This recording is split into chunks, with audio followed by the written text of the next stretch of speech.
We've seen for the past 2 years that F-Zero had done extraordinarily well transitioning to the 3D plane. Both F-Zero X and GX are very highly regarded games in both of their consoles' respective libraries. However, 2D F-Zero still, in my opinion at least, feels like it could have been expanded on. I mean, it basically got one chance to succeed, and while yes, it did succeed, there are probably ideas or improvements that could have been implemented in future releases, especially as technology improved in the years since.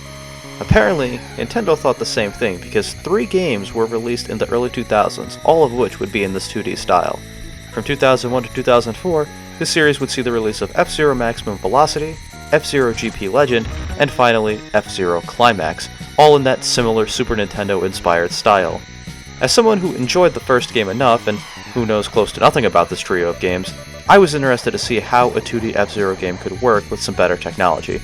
Plus, I feel like I never hear about these games really at all, so I wanted to try and see if I could find a hidden gem or two in the series, so let's dive in and find out what we got. We're going to do this in chronological order, so first up is F-Zero Maximum Velocity, released in 2001 for the Game Boy Advance. The GBA is pretty well known for basically being a portable Super Nintendo during that time period. I mean, look at what came out for it. All the Mario Advance games, A Link to the Past got a remake, all the Donkey Kong Country games were redone. It pretty much was a Super Nintendo, just with washed out colors and slightly worse sounding audio. Now, I don't want to disrespect the thing too much though. It was a great handheld and sold extremely well. Plus, it got me into video games, and I wouldn't be here today if it wasn't for my sister's pink GBA that I basically made my own. I'm guessing the developers wanted to do something similar for this handheld's launch and use F-Zero as a way to show off the technical capabilities of the GBA, just like the original game did 10 years prior with the Super Nintendo. You can see it in the gameplay, it's classic 2D F-Zero. It's quite a bit of a jump back in time compared to the past 2 games in the series I've looked at, but I don't mind the adjustment. Before jumping into this game proper though, I want to give you all a little look into my thoughts that were going through my head when I began playing this for the first time. Alright, let's see what we got here. Only 4 racers again. Alright, where's the best handling car? Here it is, the JB Crystal. Interesting name. Oh, these controls seem kind of loose still. What is going on here? I did pick the car with the best handling, did I not? Wait, how do I boost? B just brakes. What am I supposed to do here? I can't boost. You have to press fucking L and R to boost? L and R? I mean, I guess, but that's so odd. Okay, there's gotta be a better car than this, right? Like, let me try something else here. Let me try, what is this, the Fireball? Sure, we'll go with that. Holy shit, this is even worse. I'm on fucking ice. This is awful. Are all the cars like this? Let me try something else. They actually are all like this. Dear God, this is going to be a nightmare. And that was the first 15 minutes summed up. I was shocked. I did not vibe with the game in the slightest. The controls felt so wrong. Boosting with L and R just doesn't work in my eyes. It just isn't something you could do as a quick action. It feels like I need to go out of my way to boost. I get it, the GBA doesn't have 4 face buttons like the Super Nintendo controller, but it still just feels so odd. I especially hated the physics. Even the best handling car you start out with in this game felt loose to control. Either way though, it still was way better than slip sliding all over the fucking place like with these other cars. I was sitting there going, this game got these reviews? How? I asked myself, am I doing something wrong? Like, there's gotta be another way, right? Turns out, I was doing something wrong. Well, first thing, you could change the controls and make it where B is boost instead of L and R. Way better if you ask me, and let's be real, I'm never using the brake button in this game anyway, so I don't mind changing that option. My biggest mistake was that I was taking these sharp turns all wrong. The way to take these sharp turns is, while drifting, you tap the A button and magically make these sharp turns pretty much a non-issue. I will say, it does make these controls so much more tolerable. Without this little trick, you'll be bouncing all over the walls. Seriously, it's like I'm bouncing on the springs in Sonic. You get thrown all around the track if you hit just one of them, and it's so hard to reorient yourself once you lose control. It just sucks. Even after I figured out what I was doing wrong, I wasn't really having the greatest time at all. There isn't a whole lot in this game besides the Grand Prix and Time Attack modes that are in every game. The only extra mode that's available is the Championship mode. This is where it's basically just Time Attack, but you're racing against a ghost car instead. You also only race on one special track, the Sinobaz Championship Circuit. This feels like such a throwaway game mode. Like, this could have just been included in Time Attack as an option you could toggle on and off. There are other tracks and cars to unlock, but I didn't bother to get any of them. A lot of it requires you to finish stuff on Expert and Master difficulty like the other games, so I really didn't want to go after these. I just didn't care. The look and sound of this game is also so whatever to me. A lot of these stages look exactly the same to each other thematically. The stages that do break away from the basic city themes, they actually look alright visually. Some highlights for me were Cloud Carpet and Ancient Mesa. By the way, I have some personal beef with Ancient Mesa. It's thematically just off. When you think of a mesa, generally you're thinking of a dry, red desert, you know, like this. Here though, it's fully an ice world. That doesn't make sense to me, I don't get this. Also, the amount of ice on this track in a game that I've already described as feeling slippery really annoys me. There are zero good songs in this game that stuck with me. Even the Super Nintendo and Satellaview games had some good memorable songs, but here, it's an extremely forgettable soundtrack. By the end of my time with this game, the littlest shit was getting on my nerves. Like, why do I have to sit here and watch my race stats go by for every cut? Why can't I just skip all of this? I just want to continue with the game, even though I really don't, but I'd rather get my footage done as fast as possible. What happened to the look of the pit stops here? It's this garish PS1 greatest hits green color. I miss the nice shade of purplish pink. That's way nicer on the eyes. Oh, I'm just so happy the random extra cars came back from the first game. How fun. I swear, these bastards are also way better at blocking every time you try to pass them too. Oh, fuck these things.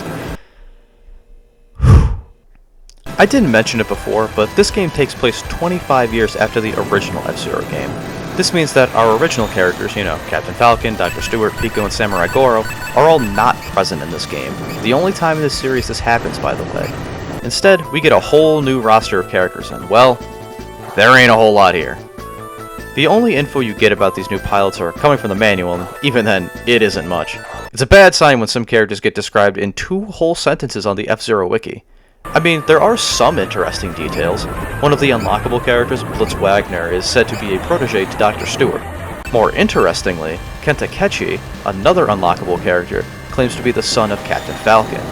Well, that's quite an interesting claim. Is this ever brought up again in the series? Of course not! Pretty much what I said was his entire bio on the official F-Zero wiki. This is such a massive wasted opportunity to me. The fact that the developers would go out of their way to introduce racers, only to not give them any interesting lore, really sucks. I mean, even the original F-Zero gave us a whole comic of the first 4 racers interacting with each other. And this was in 1991. There could have been something interesting here with, like, the plot lines that were introduced. I mean, somebody claimed to be Captain Falcon's son? That's some interesting shit. Why can't we follow up with this ever? But no, we just throw all of these characters away, and we'll probably never see them again. I can see the makings of a good game with maximum velocity. Like, deep down, I feel like it could have been like what the review scores for this game indicate. Unfortunately, I don't think it's aged very well. It doesn't feel great racing in this game in my opinion, and the visuals and sound just do not hit the right spots for me. I'd only recommend playing or buying this game if you're already a fan of the series and need it to complete your collection, or if you really enjoyed the Super Nintendo game since it's so similar to it. Otherwise, I wouldn't blame you if you skipped this game entirely. Okay, we aren't off to the best start. Let's see if F-Zero GP Legend will be better. This was released in 2003, and unlike Maximum Velocity, it was not based on the series' existing continuity. It was instead based off the F-Zero anime that was being circulated around the same time. The only thing I've ever seen from this show was the famous Falcon Punch scene, which, if you've been on the internet long enough, you've also seen it before. I did watch a couple episodes for fun, and it's fine. Nothing out of this world, but it's still a fun little watch. I don't think much from the anime made into this game's story, at least from what I can tell. There are some general plot points I know of, like the rivalry between Zoda and the main protagonist, Ryu Suzaku, or as we know him in America, Rick Wheeler. I'll be calling him Ryu for future reference, though. If there's other stuff from the anime that made it in here, though, I didn't notice it. Speaking of which, yeah, there's a story mode in this game, the first time it's been included in a 2D F-Zero game. Unlike the story mode in GX, where you can only play as Captain Falcon, though, here, there are 8 separate characters you can play as, which are unlocked as you play through each other character's missions. A lot of the characters' plot lines intersect with each other in their own unique ways, which lead to some fun interactions, although a lot of cutscenes are reused, so I find myself skipping them to get a move on. Each character's individual plot lines are really short too. Usually they're 5 or 6 missions, and that's about it. Normally I'd complain the story wasn't gone more into in depth, but I'm alright with this here. For one, it's a handheld game, there's only so much storage space in these tiny cartridges. Second, having fully fleshed out plotlines for 8 characters is a pretty tall task. In this case, I'm cool with briefly seeing how this universe's racers work off of each other. The actual missions are also pretty short. most being finished in minutes, sometimes even less than that. Some of them can be pretty tense though. I flipped shit a few times at Captain Falcon's 4th mission trying to race Blood Falcon. For some reason I just couldn't get my drifting down, and these jumps toward the end killed me a ton. Also, this is where I found out you can take damage if you don't land properly after a jump. I just wish I didn't find that out right before the finish line. Jack Levin's last race was also pretty tough. It kind of feels like dumb luck that I won, to be honest. It was really hard to get first in this. These are the exceptions though. Most of the missions are perfectly fine, and I think it's a nice little story mode overall. This story mode is a lot more beginner friendly compared to the story mode in GX, that's for sure. This is a great way to familiarize yourself with the racers, courses, and the game's overall feel. Going into GP Legend, I had one burning question that needed to be answered. Was this game going to control like Maximum Velocity did? The answer to that question is no, and thank God. This game is kind of a mix between the Super Nintendo game and F-Zero X/GX. What I mean is that the look and feel of the game is more like the OG F-Zero, but the way the boost works is like the 3D games, where your boost depends on your machine's power. You also can side attack other racers like in those 3D games with the double tap of the L or R buttons. Also, the way you get first is like the 3D games, where racers get points at the end of each race. There are a couple issues I did notice. First, the whole issue I had of bouncing around a track after getting hit from Maximum Velocity is still here. At first, I thought it was because I was racing as Jody, who has a lighter car, but then I tried using Jack Levin, and nope, it's still a problem. Granted, it doesn't happen as often as Maximum Velocity, but when it does, it's really frustrating. The other issue I had was with the boost, because for some reason, it just kind of worked when it felt like it. I don't know if it was my controllers acting up, or my emulator not registering my inputs faster, but there were many times where I wanted a boost and it got delayed by a second or two, and it really threw me off. Only 4 cups this time: Bronze, Silver, Gold, and the unlockable Platinum Cup. One feature that's in this game is that each cup, except for the Platinum Cup, changes you get to higher difficulties. It's nothing crazy though. Once you get to the Expert difficulty, each track slightly changes to give you more of a challenge. At first I thought these challenges would be pretty minor, but no, actually they're enough where I did struggle quite a bit. Fire Fueled in particular, with all of its mines, completely blew up my chances at finishing first in the Bronze Cup, pun slightly intended. The Platinum Cup also has 8 tracks instead of the usual 5. Why is that? It's because these are all throwback courses to the original F-Zero game. This is a pretty cool surprise, I gotta say. It's tough as nails as a circuit though. Not only are there more tracks than a usual cup, you only have 1 life. Crash out once, and that's back to the beginning for you. This game feels great to control overall though. I don't think I felt so comfortable taking sharp turns on ice or doing long jump shortcuts as I have in this game. Because of this, something like Expert Node, which, while still a challenge, isn't as ball-bustingly hard like in the previous games. Another interesting mode that was added here was Zero Test. Here, you're placed in specific parts of each track with different racers and are tasked with completing certain challenges. There are 4 classes of them, and each contain 12 missions, so 48 separate challenges. At the end of each challenge, your time will be ranked from Bronze, Silver, or Gold. I don't believe getting higher ranks leads you to unlock anything special. I do know that completing each class will get you a new character though, so be on the lookout for that. These are kinda tougher than I thought they would be. It doesn't help that I don't play with a lot of these racers, although these challenges did reaffirm my hatred for cars with poor handling. If there's one thing I have to give this game credit for, it's the course designs. While I will still always prefer a 3D F-Zero course, these 2D ones are leagues better than the original game or Maximum Velocity. These are an absolute blast to play.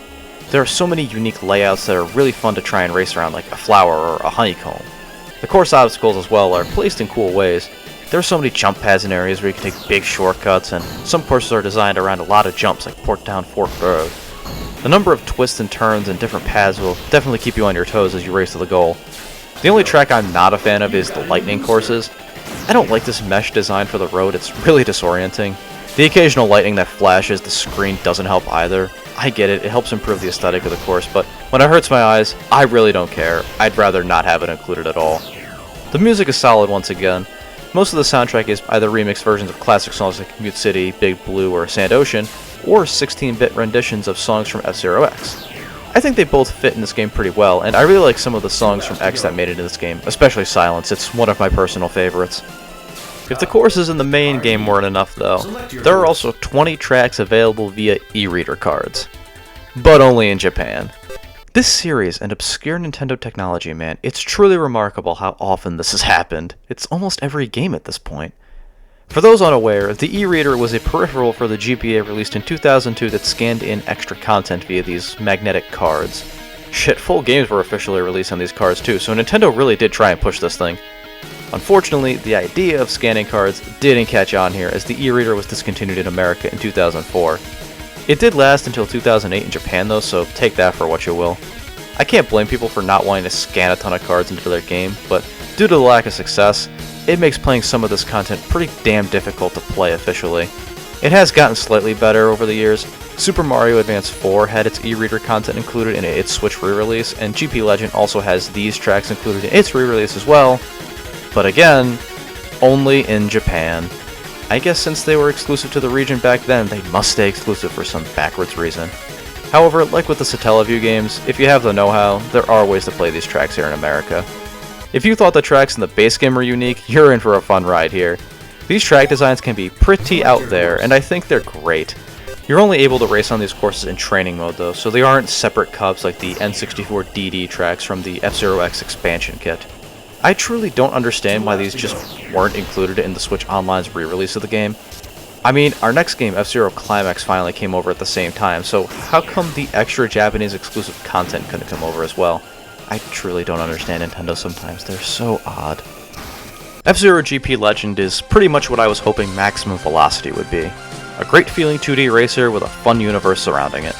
Funnily enough, GP Legend got lesser review scores than Maximum Velocity, and I can't really understand that. It feels better and has more content, what's not to like? I think GP Legend might be the most underrated game in the F-Zero series. I was genuinely surprised with how much fun I had throughout all my time playing it. To us Americans, it was our last exposure to the series for almost 20 years, and with it having a lot of stylistic differences compared to the other games in the series, it seems to have fallen under the radar a bit. I'd certainly tell you to play this over Maximum Velocity any day of the week, so if you can find it for a good price, I'd say pick it up. Or you can use the Switch Online service, whatever works best. At least if you did go with the Switch Online route, you'd be able to play our final game for this video. To finish up this series of F-Zero retrospectives, we got F-Zero Climax, which was released in 2004. If you're a little familiar with the series and haven't heard of this game, I can't blame you because I was in that boat for a while. As I alluded to earlier, the reason for that is because this game was a Japanese exclusive for years until it was released on the Switch Online GBA library alongside GP Legend in October of last year. Considering I never even heard of this game until somewhat recently, I certainly have no idea what I'm heading into for this game, but if it's anything like the previous one, I think I'll be in for a good time. Just like GP Legend, F-Zero Climax is also based on the anime series, so we have pretty much all the same characters from the previous game returning here, along with a very similar art style. I have to say though, this is probably the best looking GBA F-Zero game. It doesn't have that muddled look like in Maximum Velocity or the sorta washed out look from GP Legend. It's a solid looking game all around. Some graphical things I didn't like from the last game were also fixed here too. Lightning's weird mesh flooring isn't as disorienting as the last game, which is nice. What isn't nice is that stupid lightning effect is still here, and it still hurts my eyes. The soundtrack, as per usual, is really good as well. I'd probably say it's the best out of the GBA games. Something about it clicked with me more here than the other two. There are definitely similarities to GP Legend, but I don't know, this one stuck out more to me for some reason. I can't fully explain why. If I had to compare the feel of racing between the three games, I'd say Climax falls right in between both the other ones. Your vehicles control pretty well for the most part, however, some of that slipperiness from Maximum Velocity is back, so the strategy of tapping the A button around sharp turns can still be useful.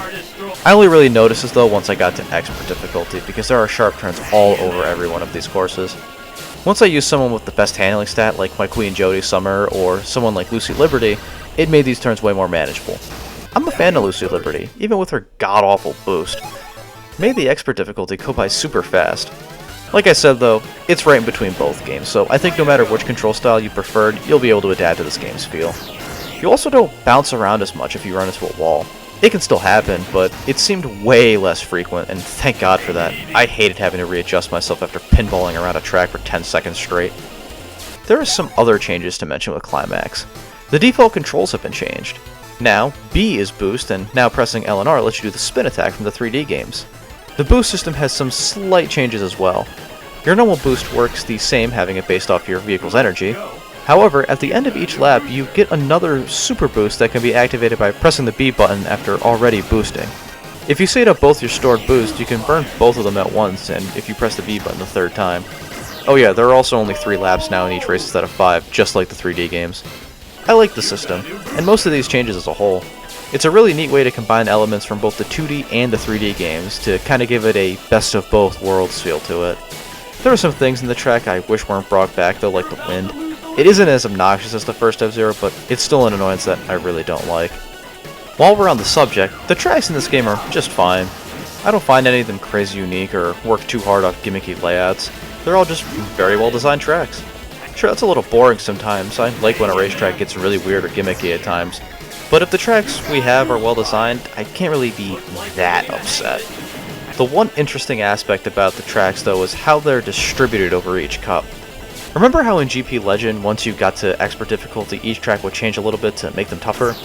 Well, Climax takes this idea and expands it. Now, every difficulty has different tracks to race on. They could be previous tracks with changes to make them more difficult, or they're brand new courses exclusive to that cup. The exception to this is the Platinum Cup, whose 8 courses don't change no matter what difficulty you choose, unfortunately. God, I fucking hate this cup. I'm a little conflicted by this. On one hand, I do really like that they try and change things up in each difficulty by adding in these changes and new courses. On the other hand, I kinda would rather have each unique track in different cups and then have more challenging aspects added to them in Expert and Master difficulty like in GP Legend. Overall, I don't hate this, I just think I prefer what they did in the previous game a little bit more. I also don't really find the Expert mode too challenging. I mean, I have been playing F-Zero games for close to a month at this point, so there's probably some skill I picked up at some point in that time, but it's very possible someone who's not accustomed to F-Zero would have a tougher time here. Take my opinion with a grain of salt. When it comes to the modes available to you in Climax, there's a lot of similarities to GP Legend. Grand Prix and time trials are here as per usual, and Zero Test returns again as well. I'm happy this came back, it's a neat little mode to, kill some time. There are 2 big changes to the lineup though.